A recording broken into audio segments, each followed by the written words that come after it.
Thank you for coming to our webinar today. Our speaker, Dana Baldwin, brings more than 30 years of experience to his seminar participants. He has held senior management positions including chairman, CEO, and COO in mid-sized companies. He is familiar with all functional areas, having also served in sales, sales management, production, and engineering. Dana has a Master's of Management from the Kellogg School of Management at Northwestern University. His critical thinking skills have been well developed and honed with more than 15 years experience leading companies through simplified strategic planning. Dana has managed 2 different machine tool companies, coming up through the ranks from a beginning engineer to becoming chairman, president, and CEO of one company. He then joined a startup company that purchased a product line from his original company. He was instrumental in establishing the new firm as a leader in the marketplace. Dana actively leads strategic planning in dozens of companies in a wide variety of industries. Sometimes people ask why they should do a strategic plan when they have already done a business plan. Aren't they the same? The response is that they are similar, but they serve different purposes. In this webinar, we will address those similarities and differences so that you will be able to see why, how, and when each should be addressed. Dana, we look forward to your comments. Thank you, Denise. Hello, everyone, and welcome to our webinar, Strategic Plans versus Business Plans. What is the difference? Denise is our moderator today. She's the Executive Vice President and Chief Operating Officer for the Center for Simplified Strategic Planning. We will cover what is the difference between a strategic plan and a business plan. What are the benefits of each? What are the pitfalls? And what is the recommended timing? At the end of the presentation, we will have time for questions. In the control box for the webinar, there's an area for questions to be entered and submitted. Please feel free to send us any questions you may have at any time during the webinar. At the end, we will review all the questions that are asked. What is a strategic plan? A strategic plan is the 30,000-foot view of where the planning team decides to take the organization. In developing a strategic plan, the team will analyze a number of different areas of the organization. The purpose of these analyses is to answer 3 basic questions in order to optimize your organization's future potential. What are we going to sell? To whom are we going to sell it? How do we beat or avoid the competition? Of course, these are the very general questions which point the planning team in the right direction and help to focus the efforts of the planning team in specific areas in order to provide the basis for selecting the strategies which will determine the course and direction of the organization in the future. The real work is in the details. One word of caution. You will never have perfect data, perfect information on which to base your decisions. Let me give you an example.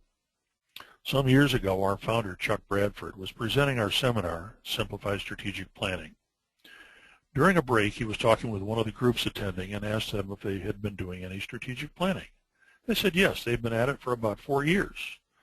Chuck asked them how they were getting along with their planning, and they said they had not done any actual planning because they were seeking perfect information. It's worth noting they had been making an effort towards starting strategic planning, but after 4 years they had accomplished nothing. The team needs to develop information which is good enough for planning and to accept they will never have perfect data. Perfect is the enemy of good enough.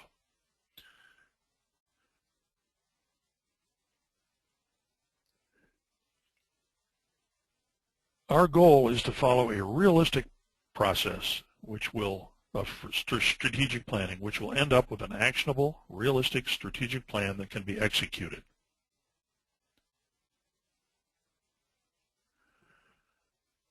We divide the process of strategy development into a series of elements. The first one is recent history and current situation, or where are we? There are 2 parts to this, external situation and internal situation. First, we'll look at the external situation. There are 6 elements in this section. market segments, competition, technology, supplier markets, current economic situation, and significant regulations. It is important to understand what your customers want as you do your strategic planning effort. Market segments are defined as the parts of the market we sell to by customer type, product type, services provided, channel, etc., buying behavior, in other words.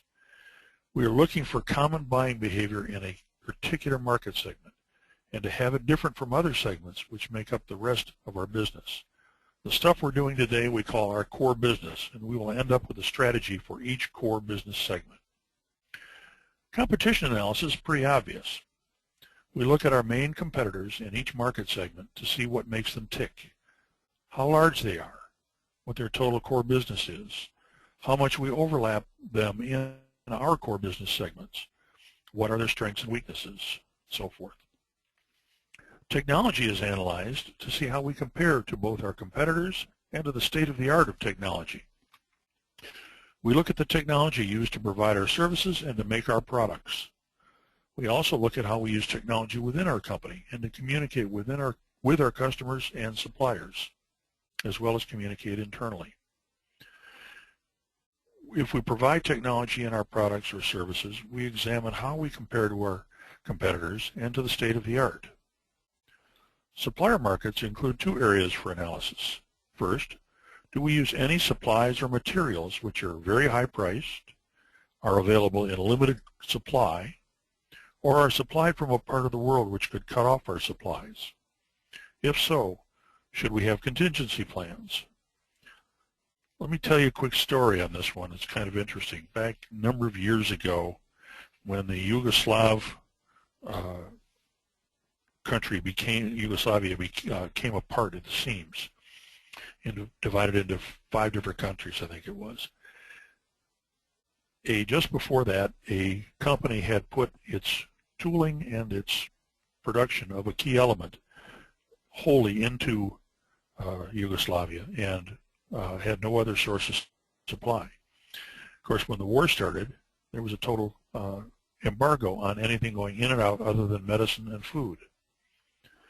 They couldn't get their tooling, they couldn't get the parts, and as a result they had to make new tooling and make parts and to sell their materials or their product at a lower rate than they wanted to be until they could get caught up with the things here in the United States and finally get going. It was a difficult time for them. They didn't look at the limited supply or from part of the world it was coming from, what the problems could be. Second, should we consider the availability and costs and lead times for key personnel replacement? Do we have a succession plan for each key person? If the plan involves hiring from the outside, what is the availability of such a replacement? Will there be costs involved, salary, benefits sufficient to attract someone, hiring costs, time to bring that person up to speed, and so forth? Current economic situation. This area looks at those economic factors which have a significant influence on our future success in the marketplace. Is there a recession coming? Will the economy improve in the short term? What will inflation be going forward? Each of these areas, and possibly others, could impact our strategies and our future results. Significant regulation should be reviewed regularly.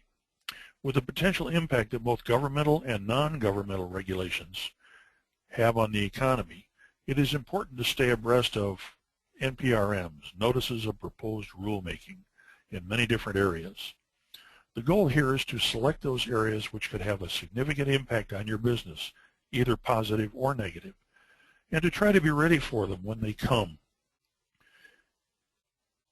A side benefit here is that with constant vigilance, you may be able to have some influence on the proposed rules, either directly or through a trade association, or maybe even to take advantage of the rules if they are favorable to you.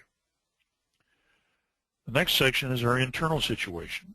The first thing we look at here is the financial situation within the organization. There are 3 elements here. One is the balance sheet. The balance sheet will give the team a snapshot of the current financial situation of the organization. At a glance, it shows the assets and liabilities of the organization. It tells the team what flexibility the organization has to make investments, for example. This can be a key part of deciding what opportunities. Dana, Dana, may I interrupt? You may want to move Please. the slide forward. Oh, thank you.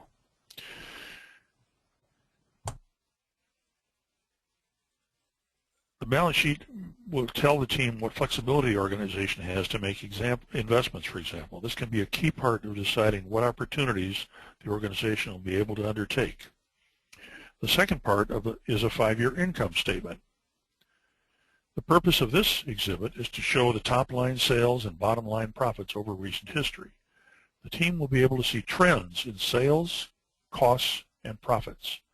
This becomes one of the elements of strategic planning. The next area, also in the internal situation, is focused on measures of success. These measures track trends in financial areas, internal areas, customer areas, and innovation and learning. The purpose of tracking different elements within measures of success is to track trends as they happen. We track up to 5 years of each measure with a goal of using those trends to inform us of changes in direction of the organization and its performance. The next area of analysis within Where Are We is where we explore our capabilities and our competencies.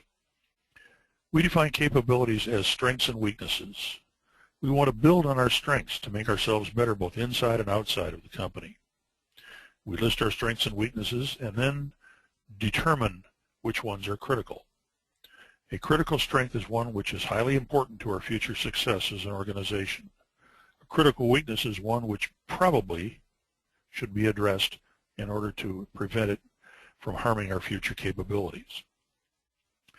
Competencies are combinations of skills, processes, and knowledge. In combination, those skills, processes, and knowledge add up to a specific competency. Organizations exist because they have competencies. A strategic competency, sometimes called a core competency, is a sustainable competitive advantage. This competency is enhanced by being used, and the more it is used, the better it usually gets. Unlike a physical asset, which most often deteriorates when used, a competency is improved by being used. A strategic competency is the core around which we build our business because it helps determine those sustainable competitive advantages we need in order to compete in our markets. A strategic competency is the key to differentiating your organization from your competitors. It is the key factor around which you build your competitive stance. The next major area is, where do we want to go? We now venture outside the world of facts and figures, which reflect where we are and where we have been, into the area of assumptions. Assumptions are not facts. They are our best educated guesses of what is likely to happen. We keep them separated from facts because they are not facts. They are our best estimate of what is happening in the future, and we should review them separately from facts. We will review all 6 components of the external situation that we first examined in the first section of Where Are We? Market segments, competition, technology, supplier markets, current economic factors, and significant regulations. For each of the market segments we analyzed in the first section, we will look at where each is likely to be going over the next 3 to 5 years. Next, we look at what our competition is likely to be doing in each segment over the same time period. We estimate trends in the other 4 areas: technology, supplier markets, current economic factors, and significant regulations. While it is usually obvious why we look at where our markets will be headed and where our competition at each segment what they may be doing, in order to determine what strategies we are likely should follow, examining the last 4 areas, technology, supplier markets, economic factors, and significant regulations, may not be quite as obvious. The reason we look at each of these factors is to see if we can find an early warning about changes in any of them.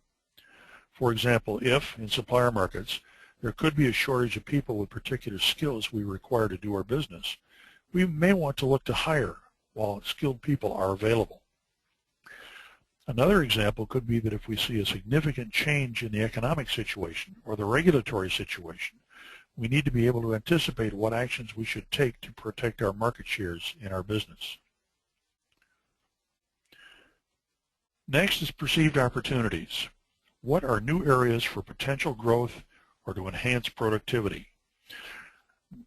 These are the possible new products and services or modifications to current products or services, as well as manufacturing and service improvements we might consider offering to our core markets or to new markets. When appropriate, we might also consider an acquisition or a merger. This is a team exercise and can be quite challenging and exciting. The outcome of this exercise is a list of potential products or services which have survived the first round of filters and have emerged in a prioritized list with the best opportunities to be considered first when we get to that part of our strategies. Following perceived opportunities, we look for threats to our business. What things, mostly from the outside, could come along and hurt our business? Examples might include a natural disaster like the recent Colorado floods, or a forest fire, tornado, or hurricane. Others might be the loss of key people to a competitor, or a new technology which makes our technology out of date. Our purpose here is to understand what might threaten our business model and to allow us to develop contingency plans for those threats which appear to have the highest probability of happening and or the highest impact on us. Strategic issues. We use a couple of exercises here to help us define strategic issues. The purpose of these exercises is to challenge your planning team to determine what strategic issues exist. A strategic issue is one which is strategic, meaning that it affects the course and direction of the organization, and which is currently unresolved. This leads to a great series of discussions about these strategic issues and will help the team obtain greater clarity about the course and direction of the company for the future. In your strategic issues discussion is where you begin to make the first firm decisions about the future course of the organization. After a quick reality check, to be sure we have tried to think about any unintended consequences of the decisions we just made in strategic issues, we move to strategy development. We will select the appropriate strategy for each of our core business segments, then list high-level tactics for each, which we will follow to make sure we progress toward the results our strategies are aimed at accomplishing. We will select from our perceived opportunities those opportunities which fit into our near-term future and which will add to our performance over time. We will look for opportunities to improve our company, both infrastructure and people, so we will continue to grow as planned. First, what can we do as an organization to further develop and enhance our strategic competency? How can we hone this to make it better? Regarding our internal development, what do we need to do in order to get where we want to go? This includes both the development of corporate infrastructure and the development of our people. Finally, growth and size. How big do we want to grow and how fast do we want to grow to get there? During the completion of our strategies for both our core business segments and anything new we're going to pursue, we will have a number of actions which need to be assigned to the responsible people within the organization. Some will be a part of normal activities, either continuing their regular processes and jobs, or making modest changes in their routines to accomplish specific strategies. Others won't happen without a specific person or group being assigned the responsibility for accomplishing specific objectives. This list of objectives will not happen without a directly focused plan to make each one happen. We call the process of determining what is necessary to carry out the objectives action plans. Action plans are intended to make each objective selected in the planning process come to fruition by the development of a step-by-step written plan which will tackle and complete the objective over time. We will hold monthly update meetings of the action plan team to assure progress and stay on schedule. The whole strategic planning team meets with all the action plan teams monthly to monitor progress, resolve differences, and keep progress on track. We address budgets to keep track of where we are relative to the plan and to give us feedback about our financial progress. How does all this differ from a business plan? Great question. In my humble opinion, a business plan is used to set up a business, both as a startup and to analyze and modify the setup of the business as the business evolves through significant changes. It contains the what in what are we going to do, and is involved in setting up the business to accomplish it, to do it. Let's discuss setting up a business. A business plan is the answer to the question, what are we going to do? In the business plan, we define what we are going to sell, what channels we'll use to sell it. We'll define what we will use to make our products, what our costs should be to make the products, and to sell them. If it is a service business, a business plan is used to determine what services we will provide, what our projected costs will be, and so forth.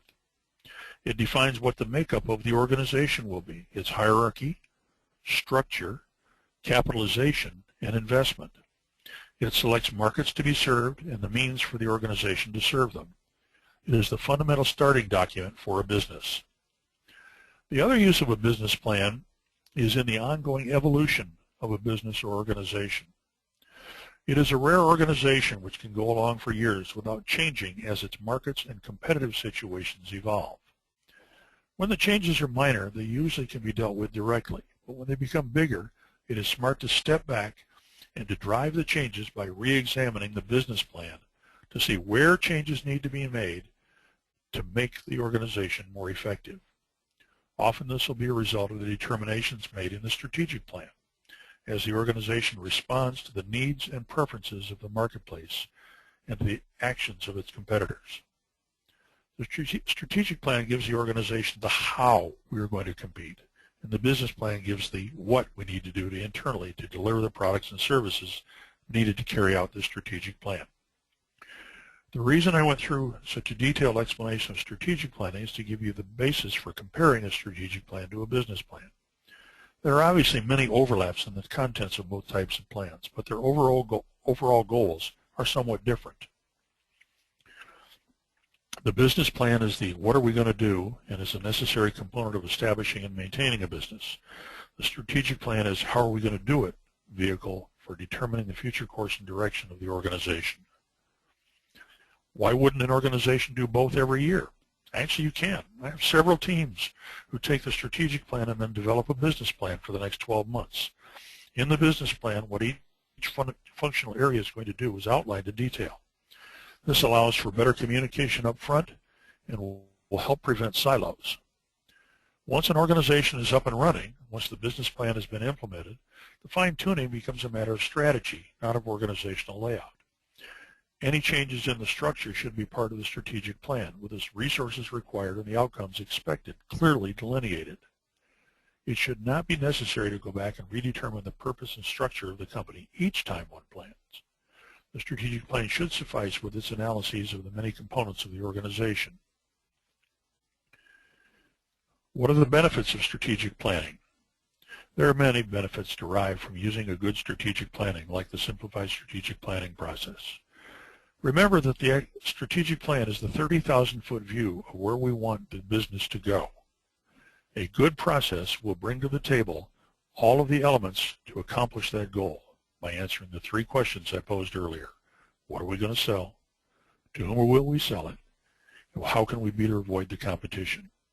In answering these questions, we will establish how we will compete in the marketplace. We will develop strategies and high-level tactics for each of our core business segments with the goal of maximizing our market share and profitability in each segment. We will allocate resources in order to obtain the highest and best results given the limitations we have in capital and human resources. The strategies developed will focus our attention on those new opportunities which will be a part of our future and prioritize them so we're working on those which will give us the highest and best utilization of those limited resources. Objectives will be clearly stated and, in priority order, resources allocated to bring them to fruition with accountability and transparency inside the organization. What are the pitfalls of strategic planning? Biggest one, in my opinion, is groupthink. Every planning team needs a skeptic who will question why something is being considered. Polite disagreement is a positive in my book, as it challenges team members to think strategically and to consider both intended and unintended consequences of actions planned. Real learning takes place when people disagree, often because of different information that each person has. Good discussion usually breaches that gap and people come to agreement on the issue. Another pitfall is the possibility of having a senior person on the team dominating discussions and too strongly influencing decisions. Yes, the buck stops at the CEO's desk, but the collective wisdom of the team must be considered when making strategic decisions and the implications of those decisions. Finally, another consideration is the team having the wrong color glasses. By this I mean that some teams look at the world through rose-colored glasses, seeing everything in an ultra-positive light. Others look through very dark glasses, seeing the outside world as all-conquering, with the result that they think they are the only ones who have so many problems and challenges. Finally, a significant pitfall can be not having the right leadership of the planning team. We strongly caution against having the CEO or president leading the planning effort. It becomes too easy for everyone to wait to see how the wind is blowing and then fall in line. Investing in the services of a leader who can keep everyone participating, contributing, and on task is not a minor consideration. It is very easy to go off target on a tangent and miss the main point in a discussion.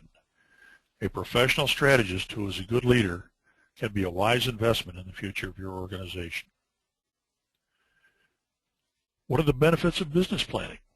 A well thought out business plan is the foundation of starting a business, and when used as a tool in running the business, it answers the what and how questions of running the business. By being positively critical, challenging assumptions, and keeping personalities out of the process as best one can, a well thought through business plan is a key to starting or expanding the business. What are the pitfalls of business planning? Actually, they're mostly very similar to the pitfalls of strategic planning. If no one questions the assumptions, or if there's one overriding personality, or if the team has either rose-colored or dark glasses, results can be problematic at best and catastrophic at worst. Again, good objective leadership is a key to effective planning. Once the business is established, the responsibility for determining the future course and direction of the organization shifts over to the strategic plan primarily, but updating or revising the business plan should be considered whenever the strategic plan indicates changes, significant changes usually, to the business structure. In the strategic plan are strategies for growing market share, improving profits, and improving the infrastructure and people of the company. The strategic plan allows the organization to respond to the environment in which they're competing and the flexibility to respond to new challenges and opportunities in a timely manner. A well thought out strategic plan is the key to future success, survival, and growth. Clarity of thought in both processes is a key to success. Lack of objectivity, lack of appropriate skepticism in the analytical process, and lack of involvement and buy-in by team members will doom any enterprise's planning efforts. Good leadership of the planning process, whether from the outside or within the company, is a primary requirement for good results. Once a company is up and running, the principal planning work should be focused on your strategic plan. Done reasonably well, it will put you on the right track and keep you there. And when things change in your marketplaces, the plan should be reviewed to assure you respond well to the challenges presented.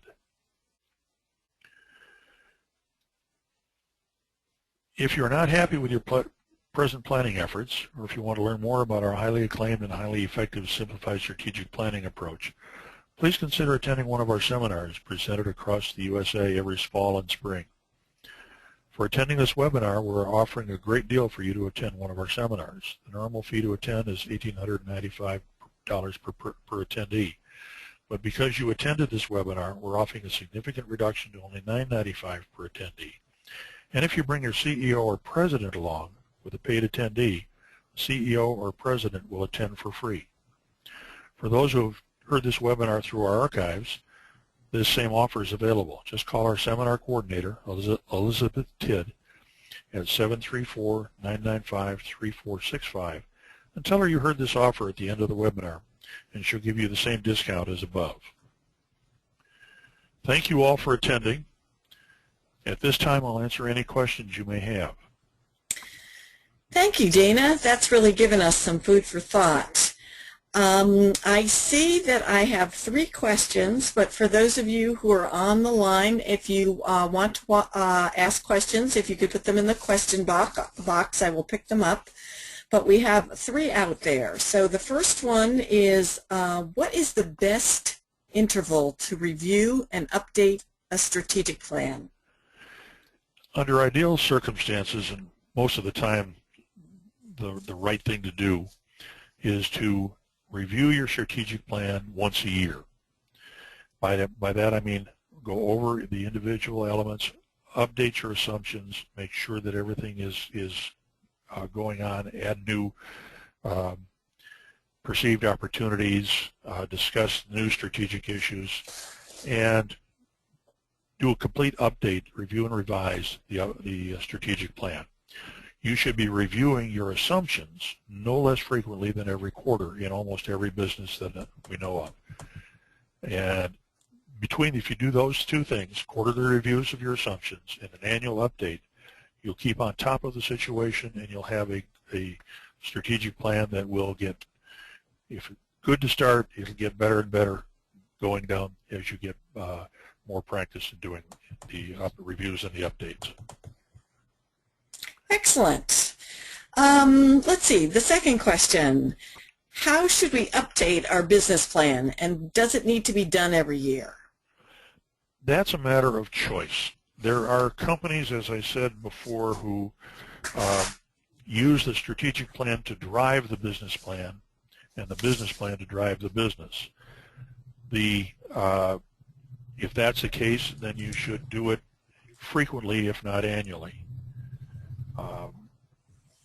It should be done, if it's going to be done annually, it should be done as an output from the strategic plan, and you should use the output of the strategic plan to drive whatever changes are necessary in the business plan.